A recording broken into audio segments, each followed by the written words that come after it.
Hey everybody, welcome to episode 103 of the Metal Detecting Show podcast. My name is Kieran and I have been metal detecting now for nearly 30 years. This week, we talk about whether a site is ever really hunted out and what factors may be leading to this impression. So let's get on with the show. Hey everybody, before we start, I want to thank you for listening to the podcast and I hope you enjoyed the show this week. But before we begin, I want to give you the following information. If you want to give me feedback or interact with the show, please reach out to me on Twitter at DetectingThe or Instagram at The Metal Detecting Podcast. Or if you just want to pop me an email, you can do so to Kieran at themetaldetectingshow.com. If you'd like to buy me a coffee, you can do so now on buymeacoffee.com/metal detecting. And lastly, and most importantly, if you like this content, please don't hesitate to tell your friends and don't forget to hit that subscribe button.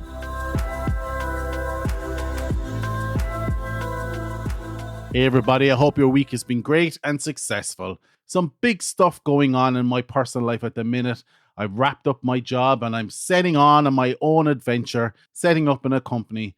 And as you can imagine, it's a busy time. However, not too busy to get to this week's episode. So this week, I'm going to talk about the phrase hunted out. And is it accurate to even say a site is hunted out?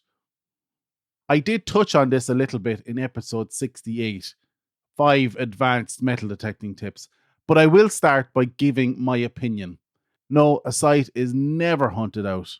You're just looking for different things. There are many factors to consider. How popular the site is, what type of detectorist you are, what's the probability of you finding something, the throughput of people, the equipment advances, what you're looking for, your swing technique, your search pattern, and cereal box toys. And I'll get to that bit at the end. Let's start with the easiest first. Technique. We've talked about it before. Your swing technique. If your swing technique is pendulous, new word of the week, pendulous, like a pendulum, your coil is going to be lifting at either end of your swing. You need to make sure your coil remains perpendicular to the ground at all times. This is one of the noob skills to master, along with overlapping your coil. So master those things first. If you're loose and pendulous, you're never going to accurately cover the area required to completely hunt out a site. And to be honest, we're all pretty random. Let's face it, we know we should be gridding, but we don't really get down to it. We just grid by eye and randomly follow our noses around the field. So realistically, when considering how imperfect sometimes our swing is, very unlikely we're ever going to hunt out a field. Now, I did mention search patterns. Check out episode 93, where I talk about search patterns, with the highlight being the bastard search pattern. And I suppose unless you're super religiously ensuring you're overlapping your swings with 100% perfect swing, like I said before, and gridding, you will take a long time to completely cover over a site, especially if you're the only detectorist at that site. The next factor to consider, I suppose, is how popular the site is for detectorists. It's a simple numbers game. The more detectorists on one site means there is less and less of virgin ground left to hunt on. A site being hunted by loads of detectorists doesn't mean it's hunted out though. You need to consider the throughput of people as well. And if you don't know by now, people are the fuel for our hobby. And if a site is popular, such as parks or beaches, then you will have a constant replenishing of targets each and every year. This is why I laugh when I hear people say, "Oh, that park is hunting out, man." This is what I call the detectorist oxymoron. I suppose then you need to consider technical advancements. It's fair to say a more modern detector has more refinement than an older detector. Multi-frequency, for example, adjustable sensitivity, iron masking, discrimination. Advancements in any of these will convert more targets into finds. That's not to say you need a modern detector these days. It just means it's a little easier and it requires you to be a certain type of detectorist.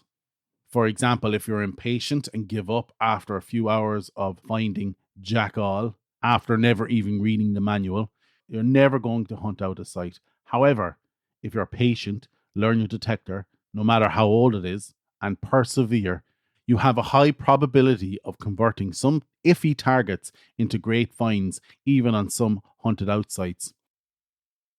And with probability, which is the extent to which something is likely to happen, so in our case, that's the probability of finding something when out hunting, irrespective of whether the site is hunted out or not. It's pretty low, right? You hear numbers of 1 in 100, 1 in 50 chance of finding something good. But that probability gets higher if there's more throughput of people on the site, right? Probability goes up if you are using newer equipment. It goes up if you stay on site for longer. And it even goes up the more detectorists are on a site. It's very likely that something will be found. It's just unlikely it'll be you. And probability will also be affected by what you're looking for.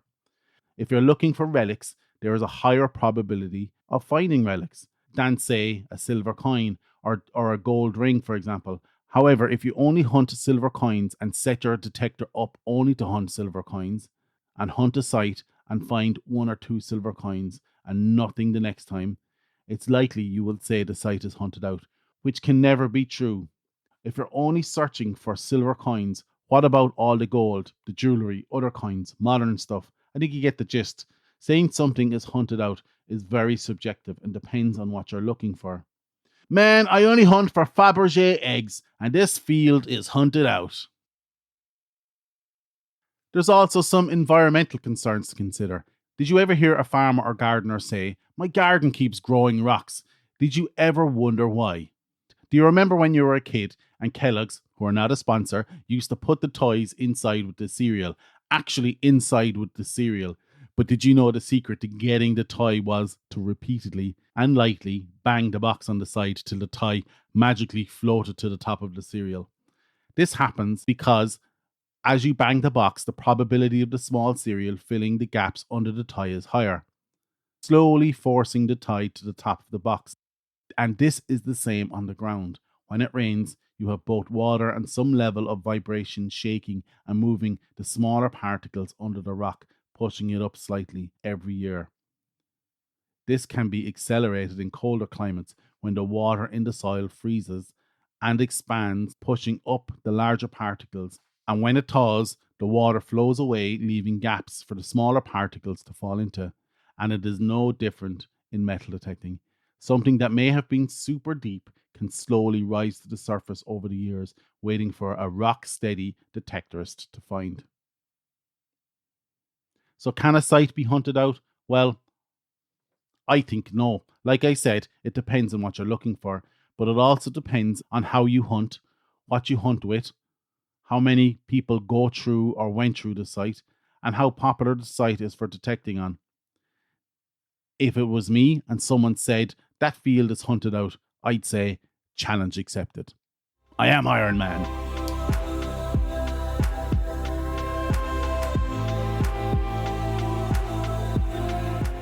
And that's it for this week. I hope you like this episode of the Metal Detecting Show podcast. Check out our website, www.themetaldetectingshow.com, for this episode show notes. Check out our Patreon page if you want to help the podcast stay alive or just want to buy me a coffee. If you want to buy me a coffee, you can do so at buymeacoffee.com/metal-detecting. If you feel like taking your appreciation to the next level, feel free to leave me a positive review on any podcast directory of your choice. If you like this content and would like more, please don't hesitate to tell your friends, and don't forget to hit that subscribe button. Once again, I hope you enjoyed this episode, and we will chat to you all again next week. Get out there, eyes down, good luck, and happy hunting. And remember, a field is never hunted out.